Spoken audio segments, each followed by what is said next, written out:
नमस्कार। तो आज हमारा फोकस 12 मार्च 2026 के 12 सबसे अहम करंट अफेयर्स को डिकोड करने पर है। बिल्कुल। मैं ये स्पष्ट कर दूं कि सुनने वालों को आज सिर्फ फैक्ट्स नहीं मिलेंगे, बल्कि उन फैक्ट्स के पीछे का जो क्यों और कैसे है वो भी समझ में आएगा।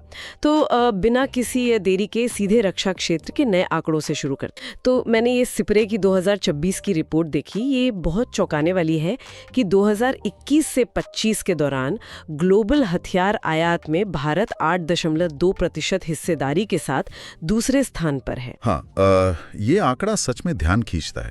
पर देखिए, अगर हम इसे थोड़ा ब्रेक डाउन करें तो तस्वीर साफ हो जाती है।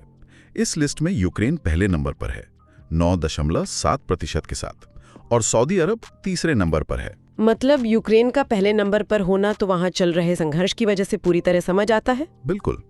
और भारत की बात करें तो हमारे जो मुख्य सप्लायर्स हैं उनमें रूस अभी भी सबसे ऊपर है 40% हिस्सेदारी के साथ। उसके बाद फ्रांस का नंबर आता है 29%, और फिर इजराइल है 15% पर। और अगर हम निर्यातक देशों की बात करें तो अमेरिका वहां सबसे आगे है। ग्लोबल एक्सपोर्ट में अमेरिका का 42% हिस्सा है। वैसे सिप्री की स्थापना 1966 में स्टॉकहोम में हुई थी, और तब से उनका डेटा बहुत ही रिलायबल माना जाता है। सही कहा। और जब हम सेना और हथियारों के आधुनिकीकरण की बात कर ही रहे हैं, भारतीय सेना में एक नई नियुक्ति होने जा रही है। हाँ, ये एक बहुत ही क्रिटिकल लीडरशिप चेंज है। लेफ्टिनेंट जनरल धीरज सेठ 1 अप्रैल 2026 से उप सेना प्रमुख यानी vice chief of army staff का पदभार संभालेंगे। वो पीपी सिंह की जगह लेने वाले हैं। ये जानकारी बहुत अहम है, और लीडरशिप की बात निकली है तो क्यों ना हम बाकी सेनाओं के प्रमुखों का भी एक क्विक रिकैप दे दें। श्योर। तो अभी हमारे आर्मी चीफ हैं उपेंद्र द्विवेदी, नेवी चीफ हैं दिनेश कुमार त्रिपाठी, एयर चीफ हैं अमरप्रीत सिंह, और हमारे सीडीएस यानी चीफ ऑफ डिफेंस स्टाफ हैं अनिल चौहान। और एक दिलचस्प फैक्ट ये भी है कि भारतीय सेना की स्थापना 1 अप्रैल 1895 को हुई थी। क्या बात है। अब नेतृत्व की बात हो रही है तो मुझे लगता है परमाणु ऊर्जा के क्षेत्र में जो एक ऐतिहासिक नियुक्ति हुई है उसका जिक्र जरूर होना चाहिए। मैं RM नचवाई के बारे में पढ़ रही थी। हाँ, ये वाकई एक बड़ा माइलस्टोन है। वो किसी भी चालू परमाणु संयंत्र की पहली महिला प्रमुख बनी है। 15 मार्च से वो कर्नाटक के कैगा न्यूक्लियर पावर प्लांट की यूनिट 3 और 4 को लीड करेंगी, और उन्हें ये जिम्मेदारी NPCIL यानी nuclear power corporation of India ने दी है ना। बिल्कुल। NPCIL, जिसकी स्थापना 1987 में हुई थी और मुख्यालय मुंबई में है। नचवाई जी के पास 35 सालों का अनुभव है। देखिए, इस नियुक्ति को हमें बड़े परिप्रेक्ष्य में देखना होगा। भारत का टारगेट है 2047 तक 100 गीगावाट परमाणु ऊर्जा पैदा करना। 100 गीगावाट, ये तो बहुत बड़ा लक्ष्य है। हाँ, और ऐसे लक्ष्यों के लिए हमें बेहतरीन और अनुभवी नेतृत्व की जरूरत है। बिल्कुल सही बात है। और ऊर्जा से अगर हम सीधे इंफ्रास्ट्रक्चर की तरफ आए, हाल ही में नई दिल्ली में पहली रिंग मेट्रो का शुभारंभ हुआ है। ये प्रोजेक्ट सस्टेनेबल अर्बन मोबिलिटी की दिशा में एक गेम चेंजर है। पीएम मोदी ने इसका उद्घाटन किया है। इसका जो सर्कुलर रूट है ना, वो असल में ट्रैफिक जैम को कम करने के लिए डिजाइन किया गया है। मतलब अब लोगों को एक लाइन से दूसरी लाइन बदलने के लिए बीच के भीड़ भाड़ वाले स्टेशनों तक नहीं जाना पड़ेगा। एग्जैक्टली। इससे यात्रा का समय बचेगा और जाहिर है प्रदूषण भी घटेगा। और दिल्ली की बात हो रही है तो वहाँ एक और बड़ा इवेंट हो रहा है, आहार 2026। हाँ, आहार भारत का सबसे बड़ा फूड और हॉस्पिटैलिटी फेयर है, और इस बार इसका 40वां संस्करण भारत मंडपम में आयोजित हो रहा है। मुझे सबसे दिलचस्प बात ये लगी कि इसमें पार्टनर देश इटली है। और इटली को चुनने के पीछे बहुत सॉलिड कारण है। ITPO जो इसे आयोजित कर रहा है वो इटली की पाक कला और फूड प्रोसेसिंग टेक्नोलॉजी का फायदा उठाना चाहता है। इससे दोनों देशों के बीच व्यापारिक साझेदारी बहुत मजबूत होगी। फूड प्रोसेसिंग में तो वाकई इटली का कोई जवाब नहीं है। अब इकोनॉमी और व्यापार की बात चल रही है तो अर्थशास्त्र से जुड़ी एक बहुत ही प्राउड मोमेंट वाली खबर है, शिकागो एल्यूमिनाई अवार्ड। हाँ, पूर्व chief economic adviser Krishnamurthy Venkat Subramanian ये अवार्ड जीतने वाले पहले भारतीय अर्थशास्त्री बन गए हैं। ये बहुत बड़ा सम्मान है, और ये अवार्ड उन्हें शिकागो के बूथ स्कूल ऑफ बिजनेस की तरफ से दिया गया है ना। जी बिल्कुल।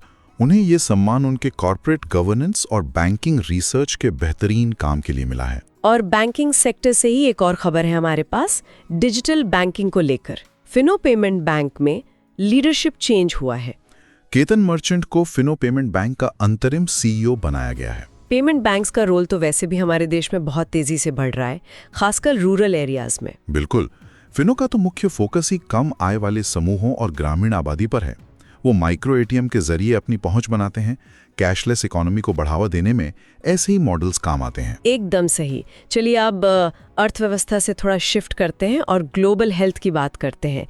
WHO की तरफ से एक बहुत ही सकारात्मक खबर आई है डेनमार्क को लेकर। डेनमार्क यूरोपियन यूनियन का पहला देश बन गया है जिसने HIV और सिफिलिस के मदर टू चाइल्ड ट्रांसमिशन को पूरी तरह से खत्म कर दिया है। ये वाकई अद्भुत है, लेकिन WHO ऐसे मामलों में जो क्राइटेरिया रखता है वो तो बहुत सख्त होता है ना?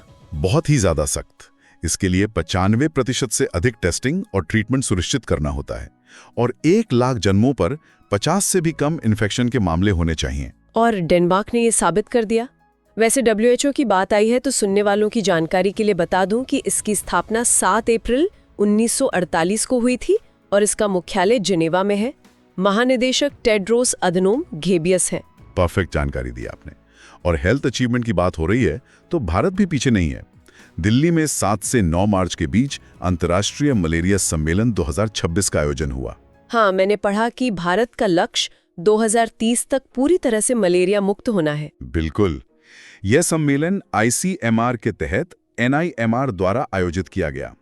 मलेरिया को लेकर वैज्ञानिक तथ्य तो हम जानते ही हैं कि यह प्लाज्मोडियम पैरासाइट और मादा एनाफिलीज मच्छर के कारण होता है। ICMR की भूमिका इसमें बहुत बड़ी है, जिसकी स्थापना 1911 में नई दिल्ली में हुई थी।